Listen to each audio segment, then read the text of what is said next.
Commissioners.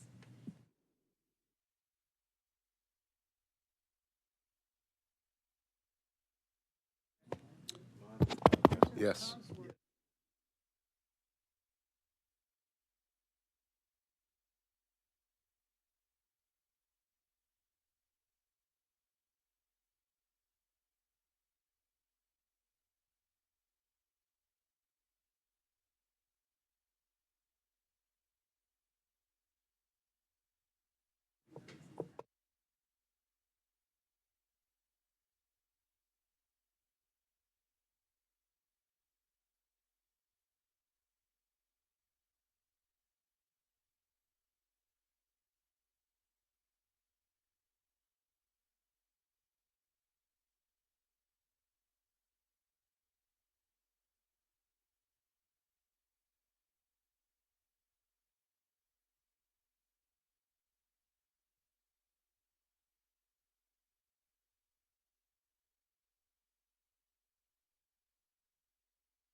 We ready to go?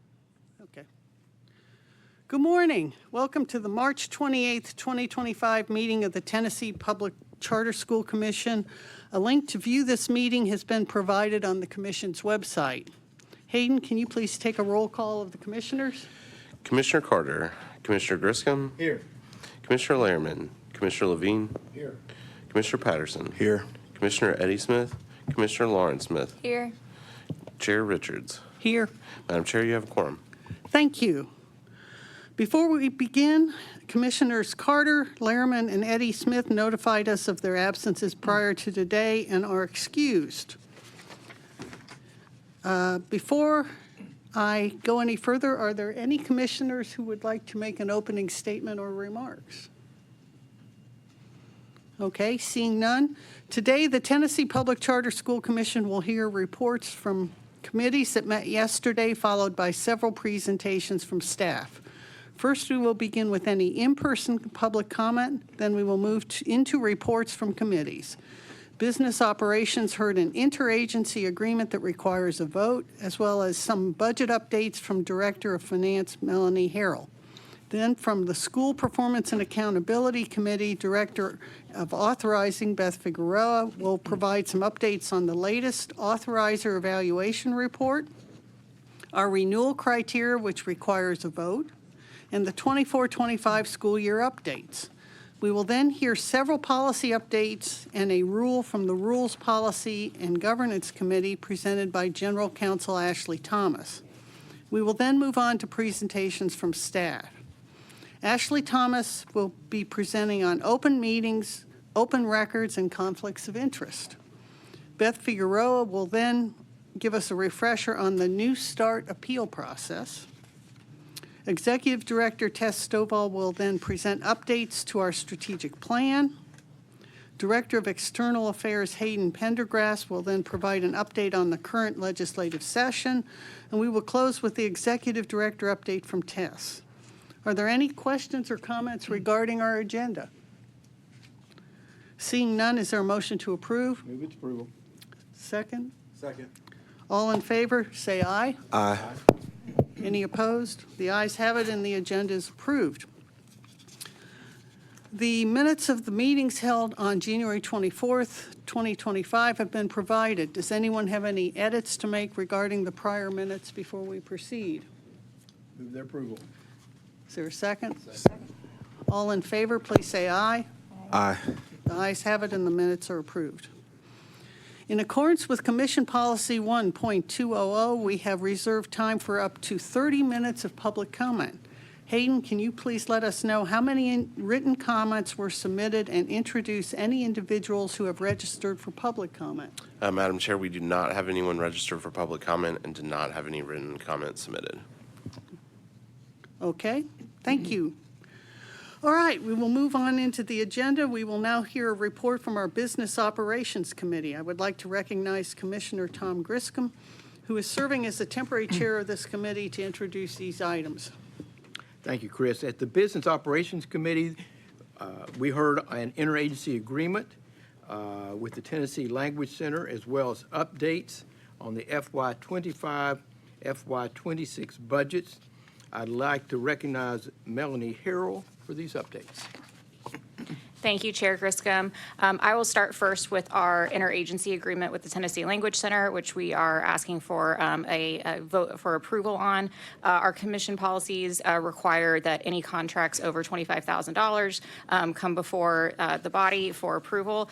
This is our annual contract for translation services. It has a maximum liability of $40,000 and is with the state agency that provides those services. So we talked about that yesterday and are looking forward to that vote. I also presented FY25 budget to actuals update yesterday. We are generally running comfortably within our budget. Our expenses are under budget as well. We have seen a slight decrease in our average per pupil amount allocated to our schools, which has slightly decreased our authorizer fee revenue assumptions, but this is not significant, and we are still very comfortably projecting a healthy reversion this year. Also presented FY26 budget update. This is not for a vote, just where it looks like we are headed. We will be bringing an official amended FY26 budget at our July meeting, but that includes updated revenue assumptions based on the latest information we have about TISA rates and enrollment data, as well as our schools that are projected to open next year. This also does include the 2 positions that are currently in the governor's proposed budget, which we are hoping will be funded by the legislature, but we will be bringing an update on that as well in July.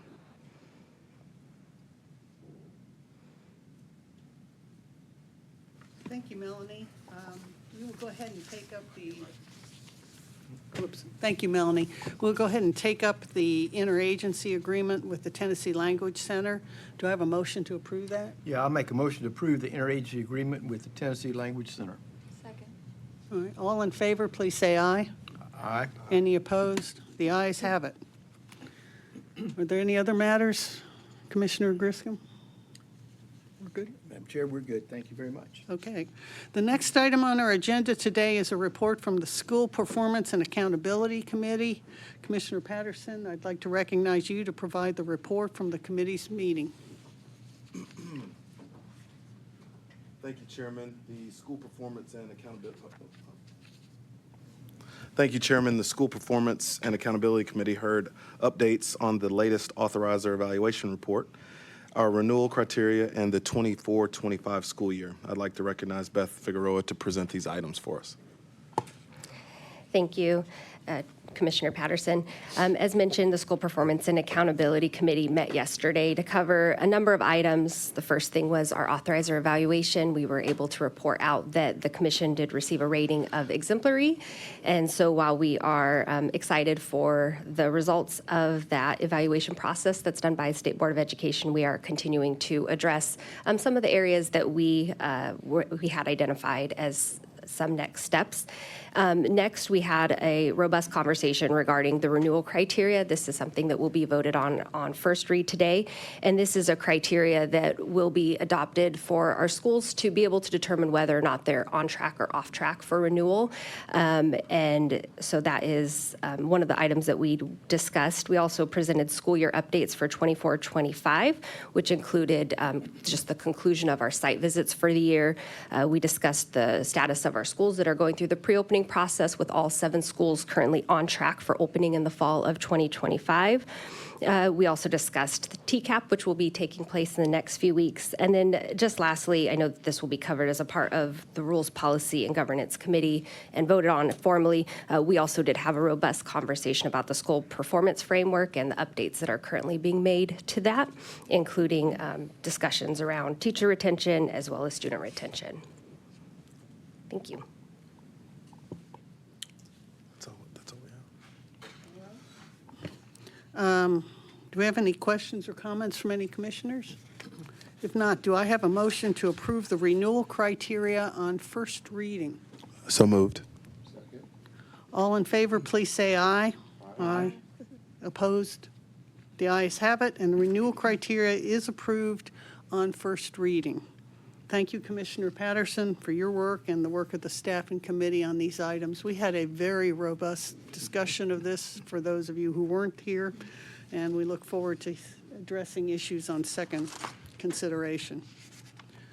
Okay, our next agenda item is the report of the Rules, Policy, and Governance Committee. I would like to recognize Commissioner Lauren Smith for this item. Thank you, Chair Richards. The Rules, Policy, and Governance Committee had a discussion of LEA Policy 1801 and Commission Policy 3.700 on first reading. I'd like to recognize General Counsel Ashley Thomas to present these items, please. Thank you, Chair Smith. Yesterday's discussion, first around the LEA policy, was the special education policy. This was born from conversations we've had with our operators, and the suggested language updates clarify the responsibilities and roles for the commission as well as our operators and what's expected. This is just for first reading. We'll continue to discuss with our stakeholders and bring any changes in July. Going on to Commission Policy 3.700, this is our school performance framework. As Chair Richards mentioned, there was a robust discussion yesterday around changes that needed to be edited to that. There was some discussion there, but we will continue to, again, reach out to stakeholders and take into consideration, to implement the decisions from the commission from yesterday, and I think these are both ready for a first reading vote. Thank you, Ashley. Does anyone have a comment or question for Ashley? If not, is there a motion to approve LEA Policy 1801 and Commission Policy 3.700 on first reading? Motion to approve. Is there a second? Second. All those in favor say aye. Aye. Any opposed? All right, the ayes are unanimous, and the policies are approved on first reading. The committee also had a discussion of Commission Policy 3.100 on final reading. I would again like to recognize Ashley to present this item, please. Thank you, Commissioner Smith. So this policy on final reading is our charter agreements policy. This brings for final reading the language that was updated from our January meeting surrounding operator request to delay initial opening beyond the 1-year statutory delay. This language included an executive director's recommendation, the commission's right to require an in-person appearance, as well as a prohibition against more than that one delay, barring any special circumstance. Thank you, Ashley. Do any of the commissioners have questions or comments before we consider this matter on final reading? Is there a motion to approve Commission Policy 3.100 on final reading? So moved. Is there a second? Second. All those in favor say aye. Aye. Any opposed? All right, it has passed on final reading. Thank you. The final item the committee considered is Commission Rule 1185-01-01-.02 on final reading. I would again like to recognize Ashley to present this item, please. Thank you, Chair Smith. On final reading, this is the Commission's renewal appeals rule. This update removes language that is not in statute. It's a cleanup of the rule. This will require a roll call vote pursuant to the regulations surrounding rulemaking. I'll move the rule. Second. All right. Hayden, would you do a roll call, please? Commissioner Carter, Commissioner Griscom, Aye. Commissioner Lehrman, Commissioner Levine, Aye. Commissioner Patterson, Aye. Commissioner Eddie Smith, Commissioner Lauren Smith, Aye. Commissioner Richards. Aye. Madam Chair, you have 5 ayes. Sure would have been better if there was a Commissioner Tudor to vote on that. Can we give him an exception, let him do it? What do you think? All right. Well, thank you. That has been adopted, and we appreciate the hard work of Ashley and the staff on all these policies and rules, and particularly Commissioner Lauren Smith for taking over the committee chair position from Chris Tudor. So now we're going to revert, since Chris Tudor is here, I want to acknowledge former Commissioner Chris Tour, who is here this morning. We appreciate you taking the time from your many new duties to come and see us and at least say goodbye. You may think you got away, but you didn't. We will come and bother you on occasion when we need some help as far as your thoughtful process, which you have always followed in your consideration of commission work, and we will miss that part of your support for this board. So with that, I will turn it over to any commissioners who want to make a comment, and then we'll give him a minute to talk if he'd like to talk. Oh, he's talking. I recognize Commissioner Levine. Oh, hey, well, so no, it's, we're really, I think we're really proud of you, Chris. You know, I remember sitting at the table with you when we were going through our confirmation, praying that I was praying that you'd get all the hard questions, and you were sitting there hoping I would get them all. But fortunately, neither of us got it too bad. But in your short time on the commission, I think you brought a lot of perspective, a lot of stability, and I think you added enormously to our deliberations here. And so the only thing I could think of that would be better than you serving on the commission would be you going to be the chief of staff to the attorney general, where you might have to defend us one day. So so we're grateful you didn't go too far. Thanks for coming by and saying hello and goodbye, and it's been really a pleasure working with you here. Other comments? Okay, Chris, you're on. Come on up and at least use the microphone. Oh, it's over here.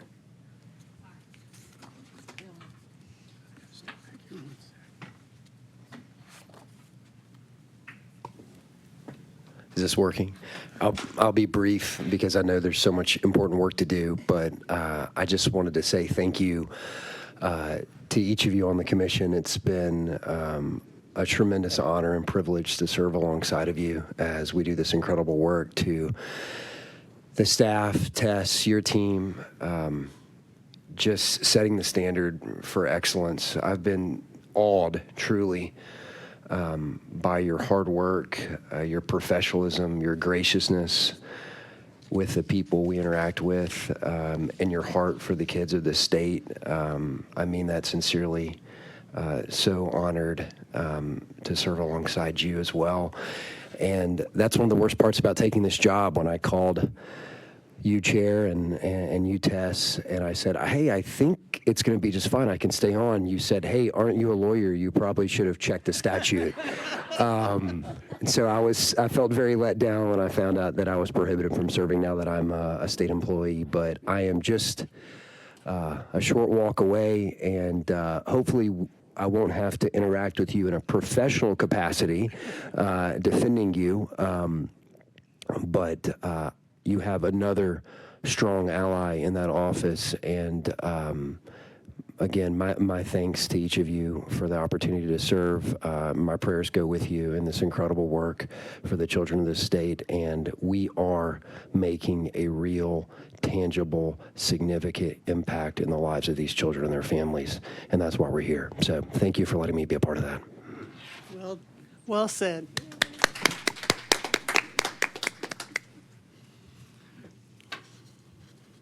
All right. Thank you for coming by. We really appreciate it. Take care. Hi, Chris.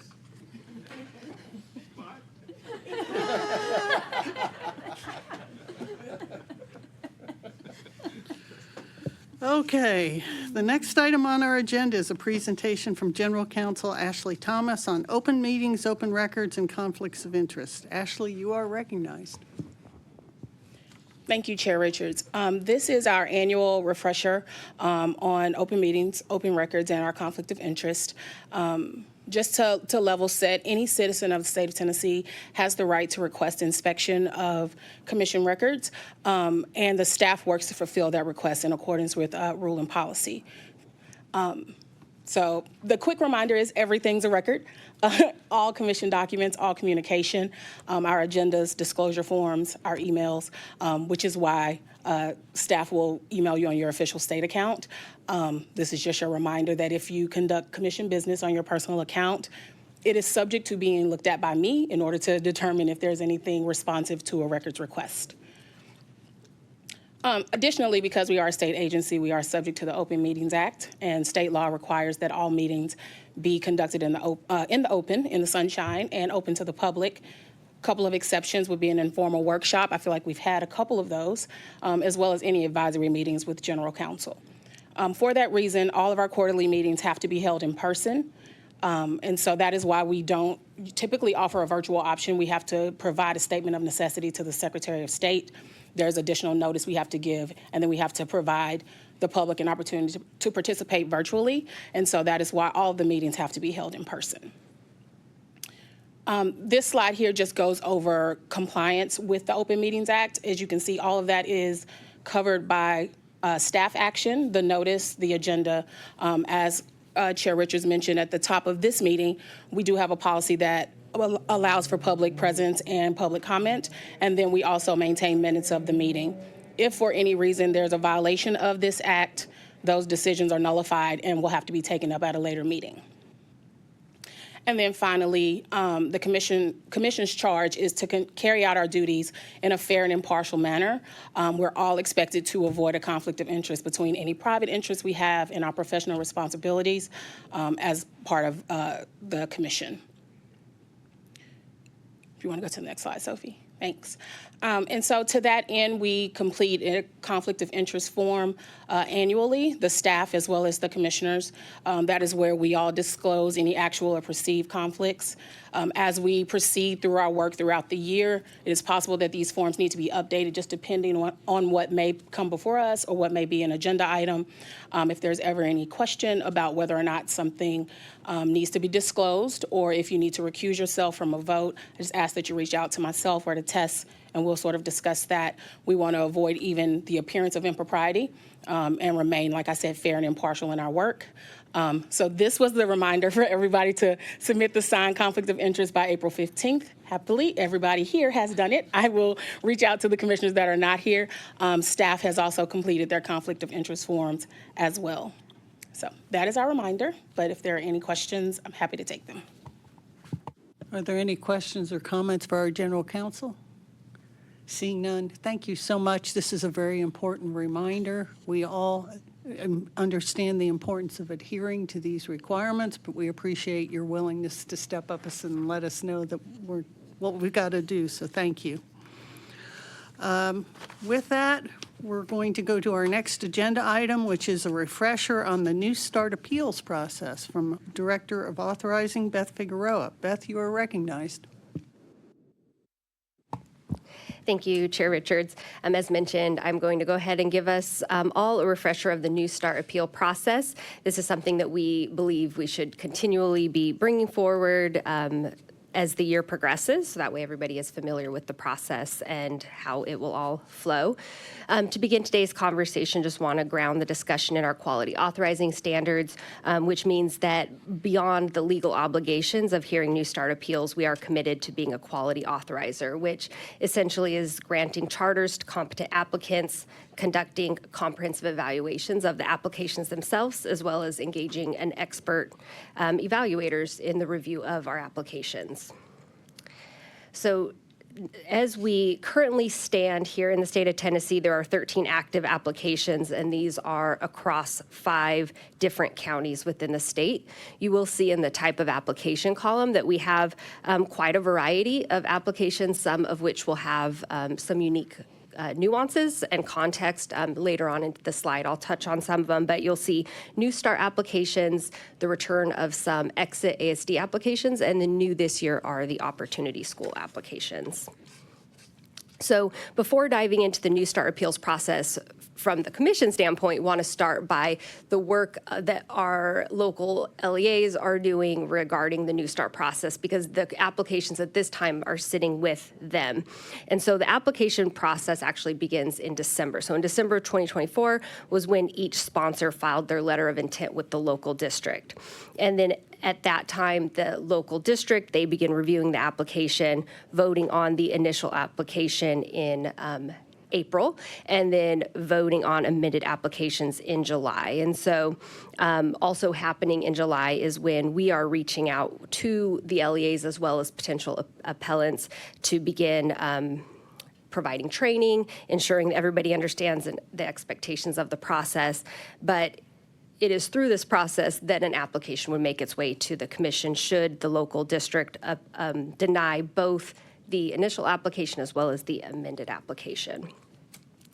And then now that we've covered kind of the initial application process that's currently taking place, just pointing us back to this flow chart. I know we reviewed this slide, feels like almost every meeting, but just reminding everyone of the various elements of the application. And so should an application come to the Charter Commission on appeal, that at that point, that is when staff begins to gather information from the LEA as well as the sponsor, so that way we can conduct our due diligence.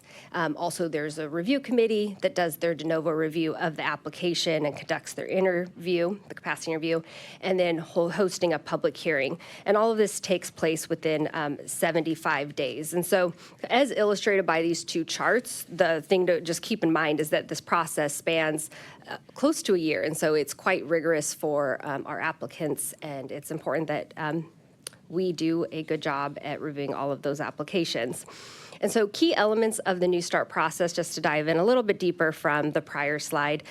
So first is that information gathering piece. As mentioned, we are gathering information from both the applicant as well as the LEA. We're gathering details about the reasons for denial. We want to understand the LEA's review process.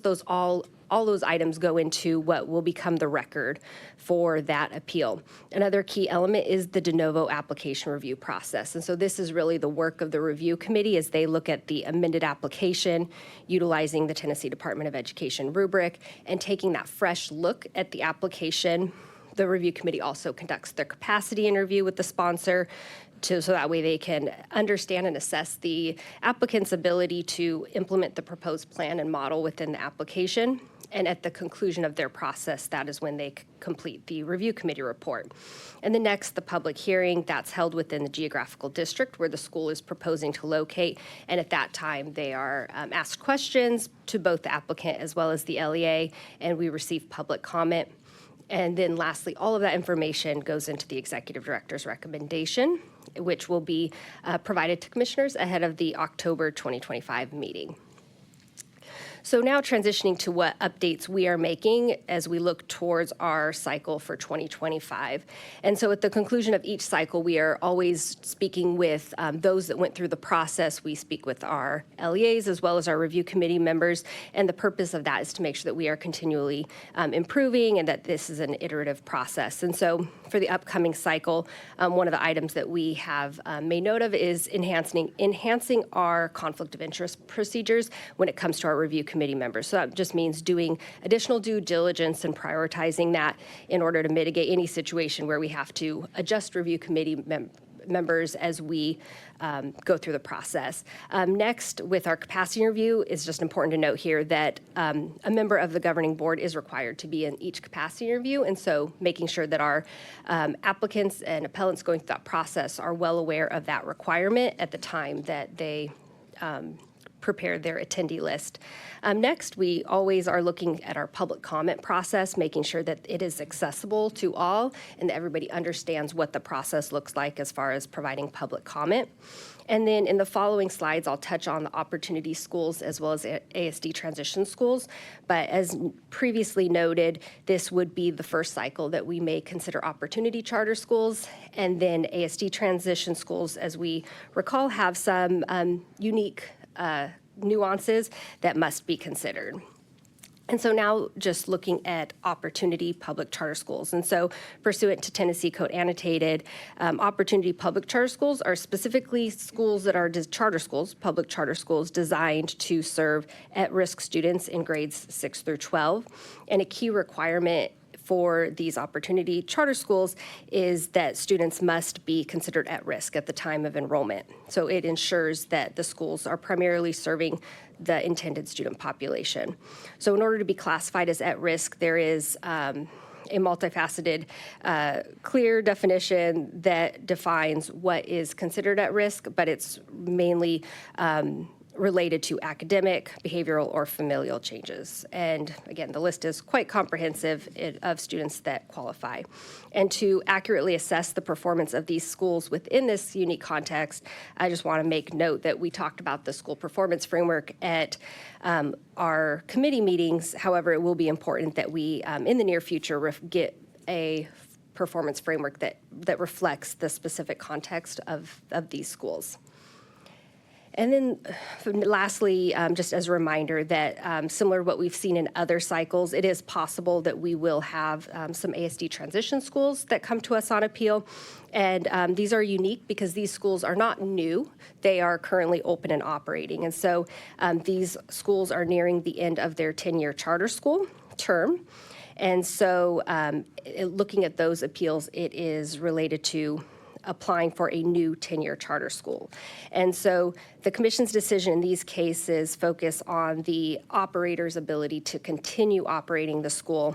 And in the case of a denial, that instead the local district, there would be a process for a smooth transition back to that district, aiming to minimize the disruption of the educational option for students and families. And so another thing to note here is that the commission's decisions regarding granting new charter terms to the ASDs, they have varied in the past. And so we've had both approvals as well as denials. And so again, this just highlights the nuance of these specific application types. And with that, I'm happy to take any questions. Recognize Commissioner Griscom. Thank you, Madam Chair. Beth, help me understand an Opportunity Public Charter School. I mean, I'm aware what, sort of what's behind it and who supports it. Is this a direct appeal? Is it direct to us? At this time, Opportunity Public Charter School applications would go to the District of Residence first, Okay. and then to the Commission on Appeal.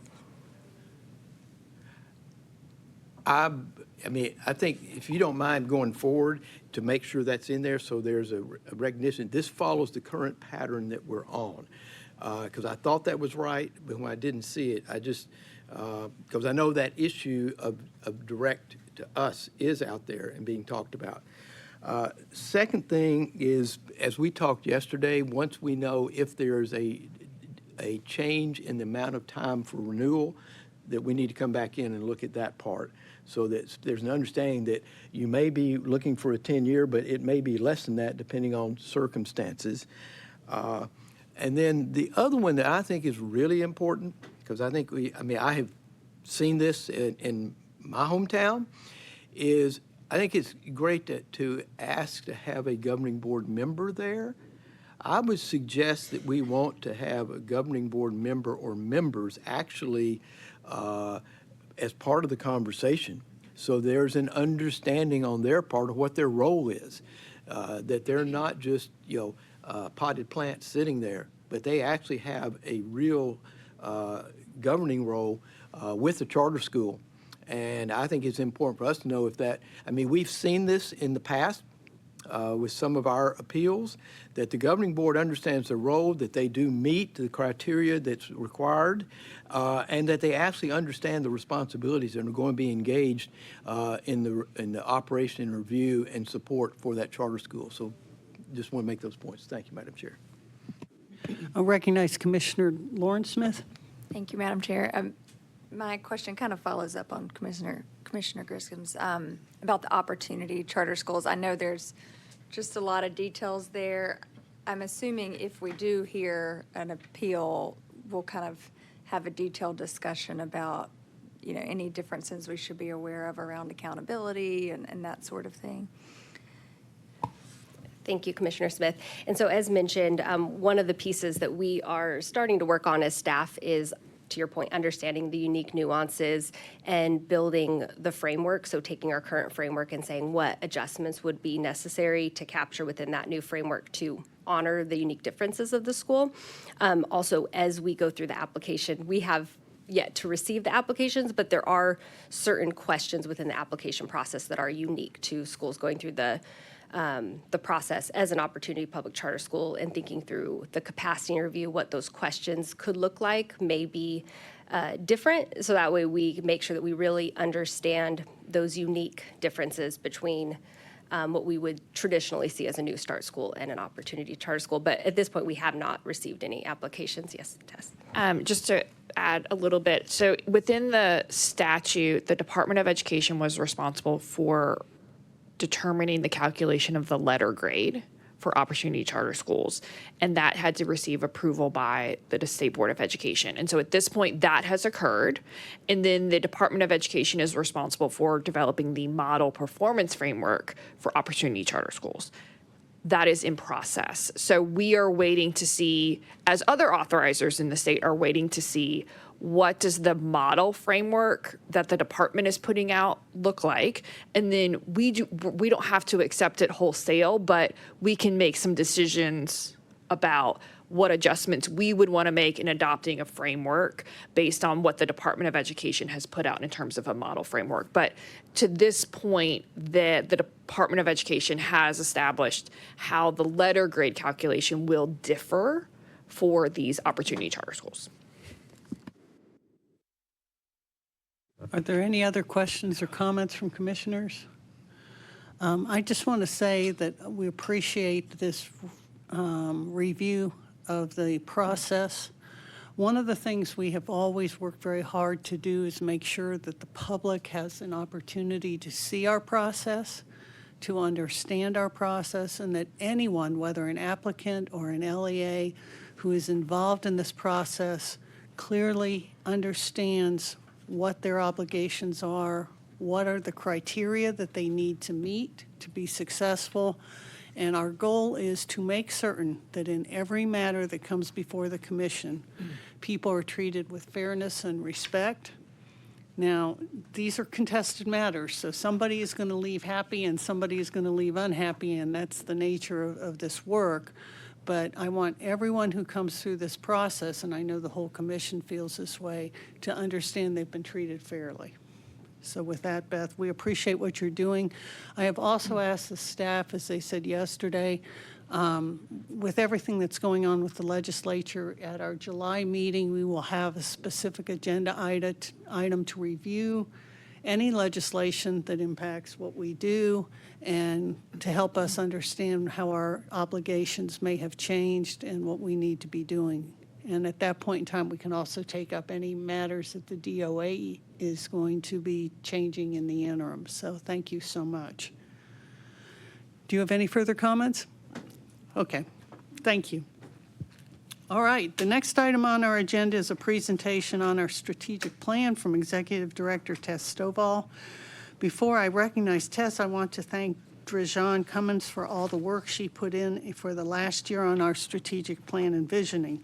She has been such a vital part of the commission's success so far, and her presence will be sorely missed, but we wish her well in her new position at the Annenberg Institute at Brown University, and we hope that we will see her when she does on occasion come back this way. It was kind. She came in yesterday, and we all got a chance to talk to her. So with that caveat, Tess, you're recognized. Thank you, Chair Richards. And I am simply the Sherpa delivering the strategic plan updates.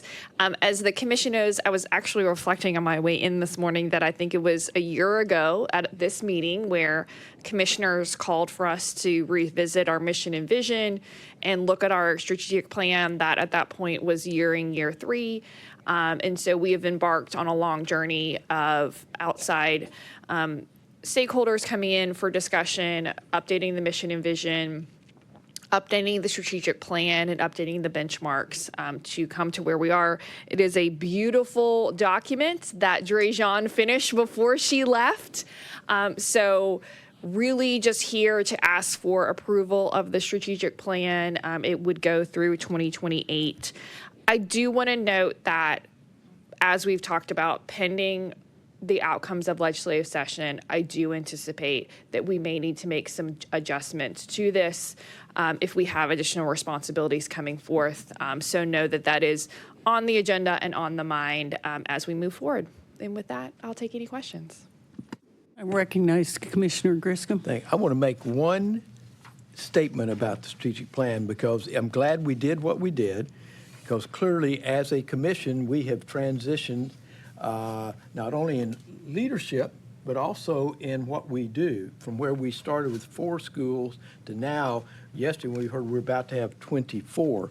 So the notion of being a top-tier authorizer remains a priority, but at the same time, providing a quality educational experience. So it was great to see both of those captured, because those are significant roles that we have, and clearly the second one is one that has transitioned as we have continued our work. So I just wanted to put that in, so for people saying, why did you do it again? Because the first one really was when we were setting ourselves up, and we understood the authorizing part of it and really to be at that top tier. And now as we've grown and we've got more staff in that really gets into the operational side, to recognize that I'm glad that we spent the time, appreciate Drejon leading us through it, but to really look at the dual roles that we have, and that they both are very, very important in us doing our job. So thank you, Madam Chair.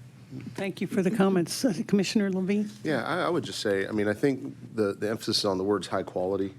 You know, when we first got started, I'm sure there were a lot of people that didn't believe that about us, that they thought we were just going to rubber stamp. And actually, when the first round of data that came out when we started this process, I was actually surprised by the number we actually denied versus approved. It was a very small number that we actually approved, and it was consistent with what we established in our first plan, which was to make sure that we're very careful about ensuring the schools that we approve are those that have the best chance of success. And the reason I'm saying this is that the words that are in this strategic plan aren't mere words. I mean, we really do live by these. And I think the evidence shows that if you were to compare our performance to the first plan that we put in place, we stuck with it. And I think a lot of people have more confidence now, to the chair's point, a lot more confidence that we're going to be fair, we're going to be, I think, measured in what we do.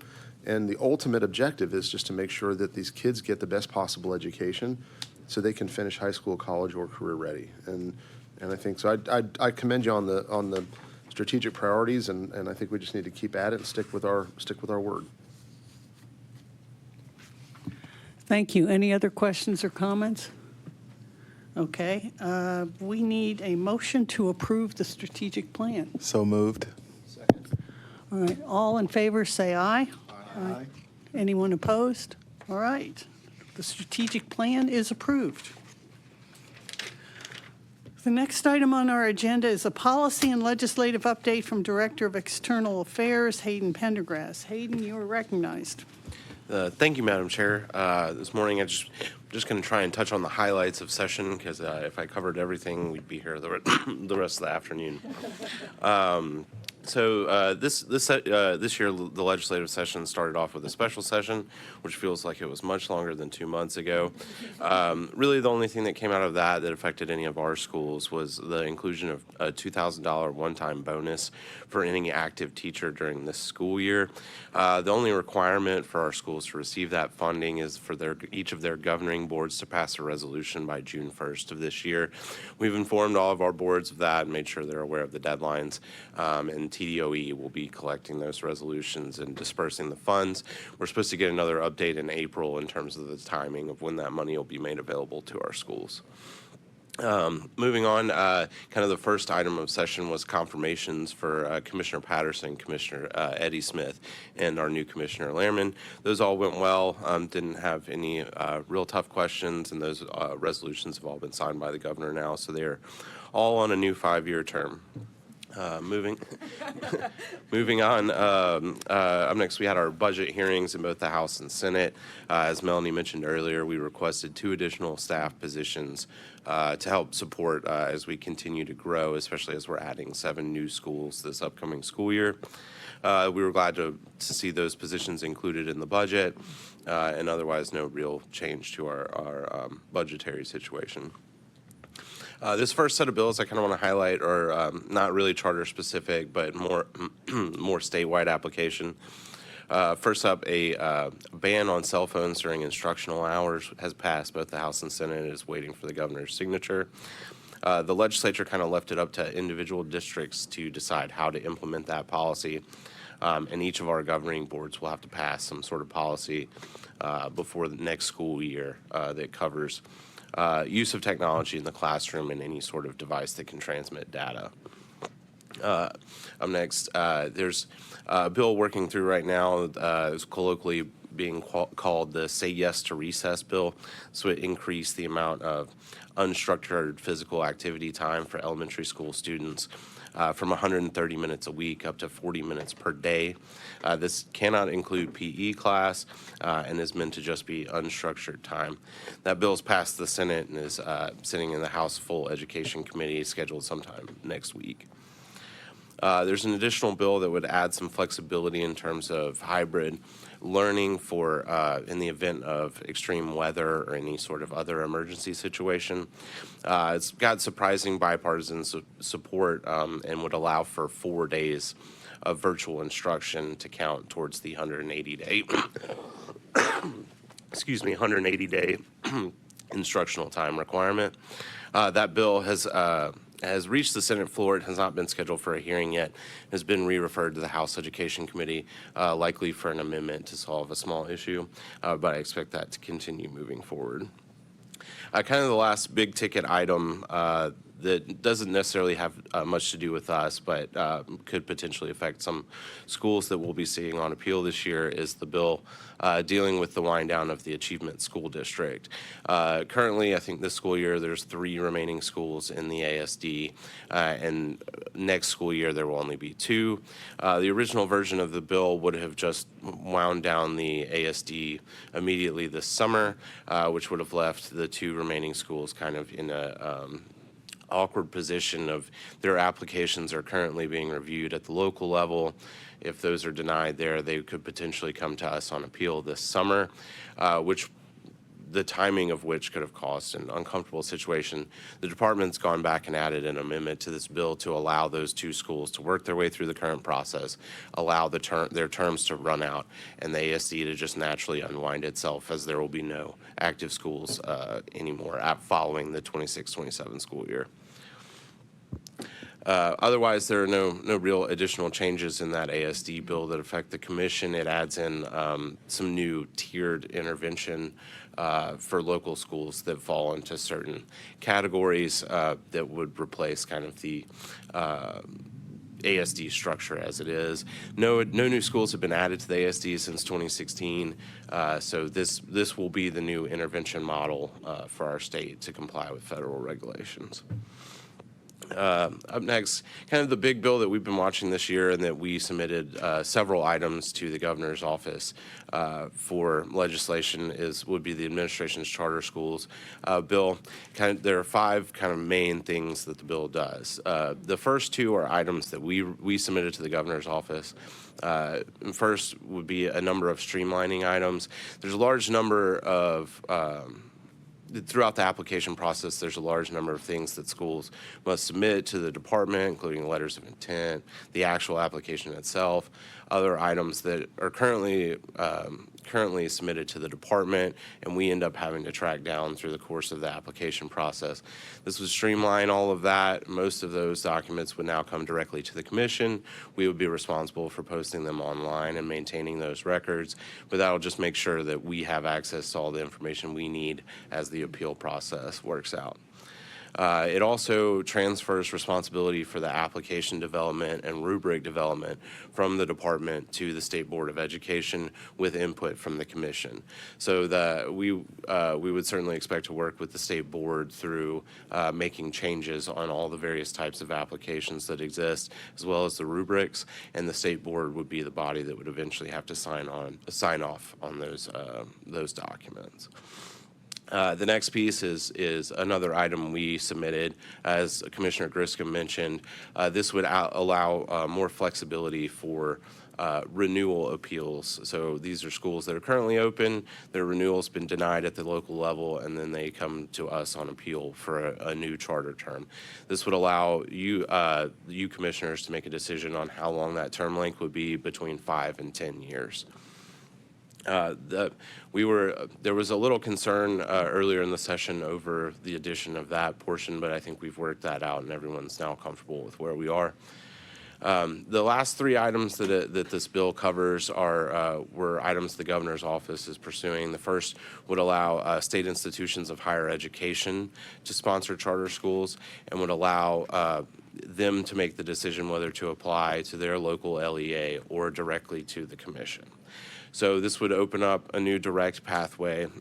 In discussions with the governor's office, the rationale was that these would be another state agency that would be allowed to apply directly to us as a state agency, but also they would have the option to work with their local LEA if they have that relationship there and want to pursue that. The first kind of major direct pathway that this bill would add to the commission would be if you all decide to overturn the decision of a local school board 3 times within a 3-year period. So that clock wouldn't start ticking until after the bill becomes law, so it's not retrospective. But just for reference, in the last 3 years, the 2 districts that this would apply to would be MNPS, which y'all have overturned their local decision 7 times over the last 3 years, and Memphis-Shelby County Schools, you have overturned their decision 3 times in the last 3 years.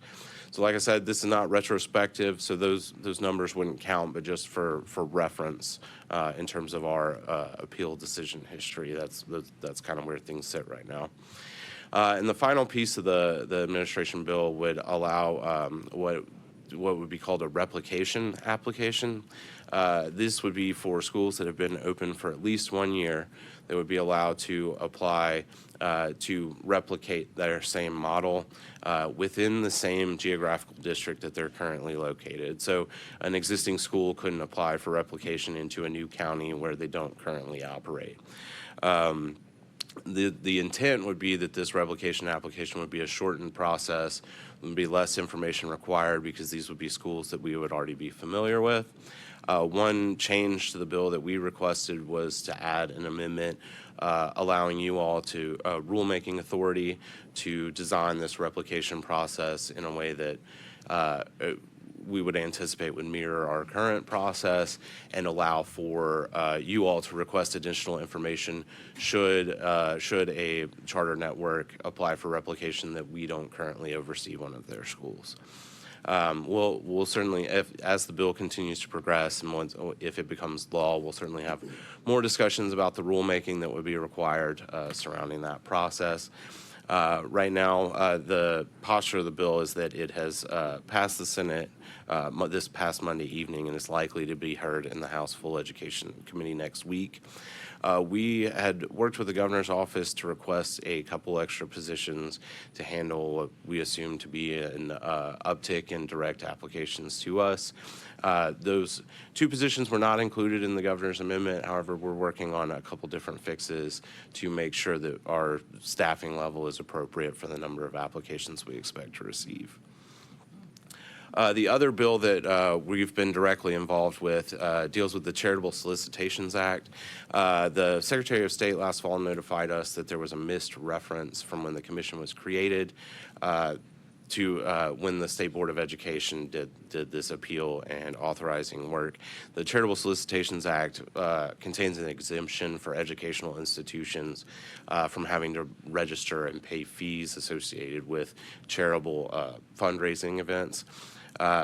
The act still referenced the state board, and this just simply makes a change to add in the commission as the reference there. So schools authorized by us would be exempt just as any other school in the state.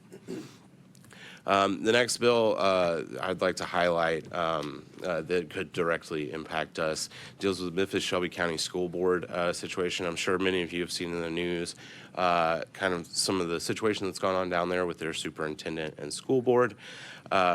This bill is in 2 different postures on both sides of the body. The Senate added a new amendment this week that essentially would give the education commissioner a number of new powers in terms of dealing with local school boards that, in districts that meet certain thresholds. So it would be at least 50% of students in that district are economically disadvantaged, and less than 50% met grade level expectations on the last set of TCAP examinations. We think this would apply to approximately 6 districts. Memphis-Shelby County is obviously the largest one and kind of where the bill is tailored for. But it would add a number of additional powers to the Education Commissioner. I can go into those details, but those won't directly affect us. There are 2 provisions in the bill that would allow the Commissioner to recommend schools to the Commission for conversion. So this would be existing schools that would then be recommended to apply to us for conversion. They would still have to go through the application process. This would not be like the ASD was, where the Commissioner could just assign schools to become charters. You all would still get the ability to vet these applications and vote on them, and are under no obligation to approve this just because the Commissioner recommended it. However, the other piece of the bill would also allow direct applications from any district that qualifies under the bill. Like I said, Memphis-Shelby County is obviously the largest of these. The other school districts that meet the current qualifications of the bill are much smaller, do not currently have any charter schools there, but is something for us to just be aware of, because those would also technically be allowed to directly apply to the Commission. There are 3 other bills that are kind of directly related to the charter school growth in Rutherford County and some of the issues that have come up over that, and these are all specifically directed at charter schools. The first would require the department to make all TISA payments directly to charter schools, as opposed to the district and then on to the charter from the local district. Now, the bill, they have added an amendment that would exempt our schools as well as the ASD schools, so it wouldn't affect either of the state-run districts. The way our schools receive their funding would not change under this. However, all other charter schools in the state would then get paid directly by the department instead of by their district. The department has highlighted a number of concerns. They would essentially have to set up a new payment system for charter schools if this were to go into effect. And there's still, this has passed the Senate, but has not been scheduled in House Education yet. They're potentially going to get to it next week. The next bill deals with geographic boundaries, and this, and as well as the tuition bill I'll get to in just a moment, both kind of deal with the interplay between a county LEA that has charter schools that also contains a municipal school district in that county, and some of the issues that have arisen related to that. The first would allow a charter school that is approved to operate in the county LEA to operate within a municipal school district under certain conditions. They would have to, there's certain requirements for property use and things like that. It would all have to be related to an educational purpose, but if the school was approved in the county, they would also be able to operate within the bounds of the municipal school district. This other bill deals with tuition. Currently, the out-of-district enrollment law allows a district to charge tuition for a student that's not zoned for that district that wants to attend there. This bill would restrict that if there is if a student is a resident of a county but lives in a municipal school district, they would not be allowed to charge tuition for them to attend a school in the county district that they live in. So this would, these residents of the municipal district are also paying county taxes, and the argument has been that they should not have to also then pay tuition to attend a school that's just in the county district. And finally, I just wanted to highlight this bill because it's been in the news a lot and has certainly gotten a lot of attention this session.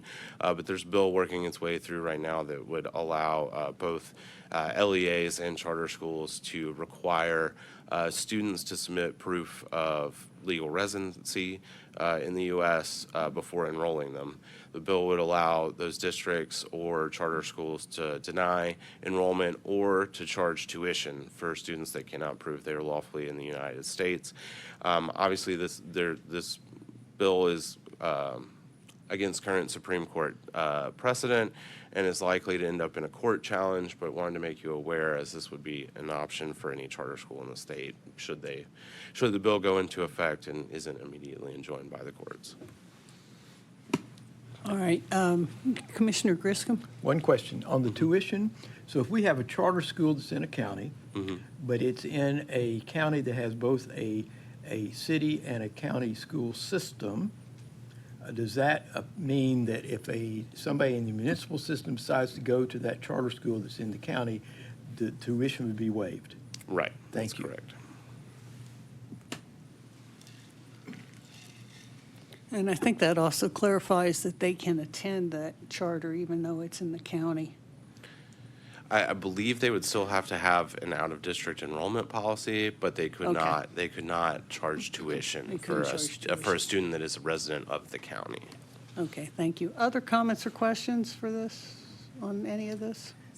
Sure. Commissioner Lauren Smith? Thank you. Hayden, could you repeat again the timeline for the three strikes are out? When that would begin and within what time frame there would have to be three appeals overturned for that to go into effect? Yes, so the bill, if it becomes law, would take effect July 1. So any decisions we make following July 1 of this year, assuming the bill becomes law, would count towards this.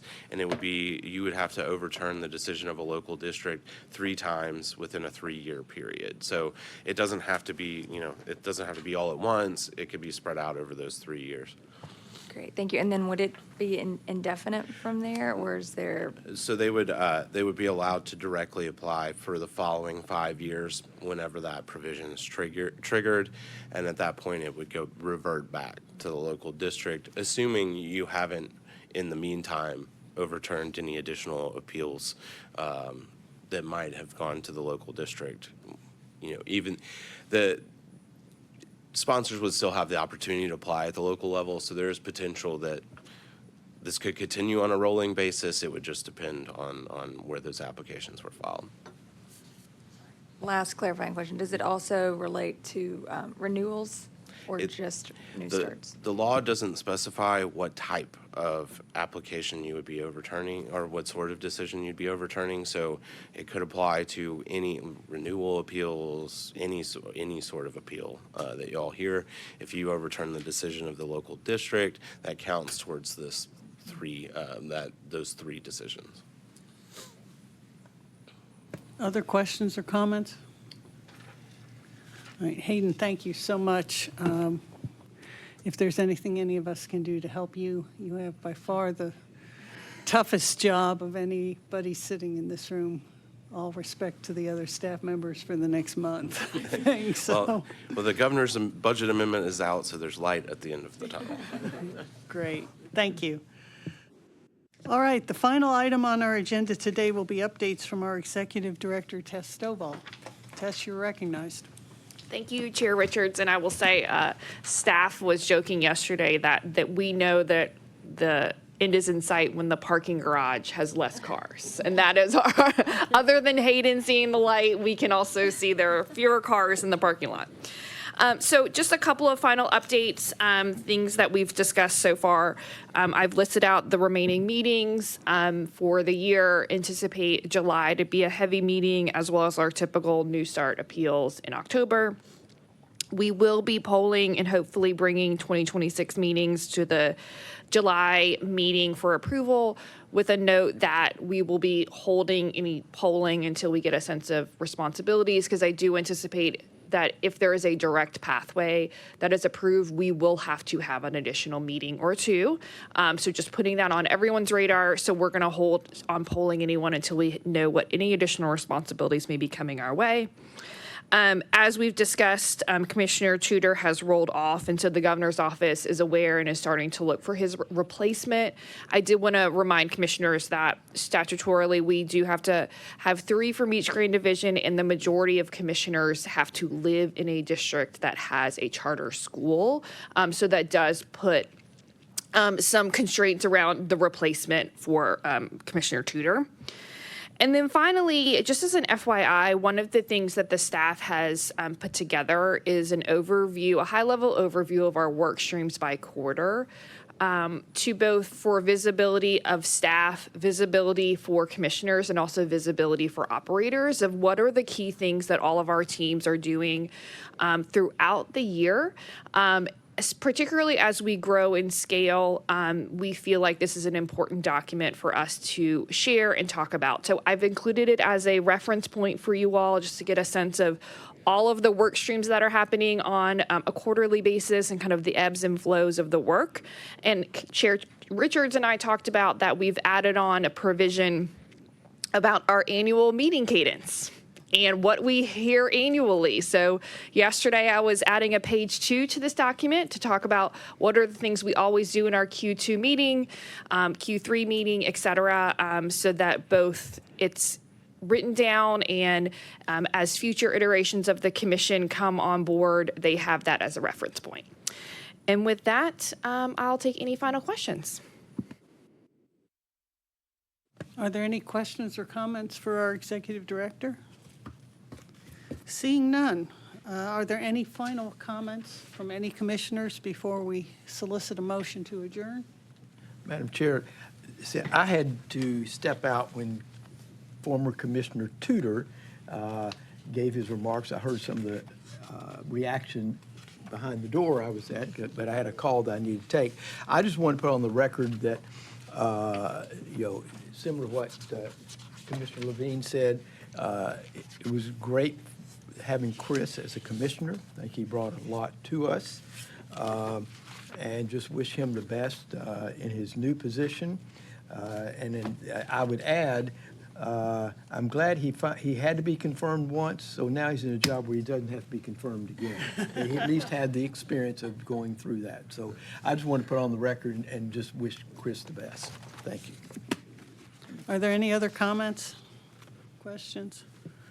All right, hearing none. Just noting the next quarterly meeting of the Tennessee Public Charter Commission is scheduled for July 25th, 2025. Do I have a motion to adjourn? Madam Chair, Yes, sir. I'll make a motion before I just want to say, it's not lost on me that there's 3 of the potentially 4 Final Four teams represented on this commission. All right, with that, I'll make a motion to adjourn. All right, all in favor? Aye. Aye. Any opposed? Thank you all for your attendance. We appreciate the interest and appreciate everybody's hard work. See Sophie to sign your form before you leave.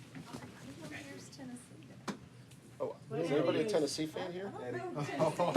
We have 4. We may have 4 potential Final Four teams covered.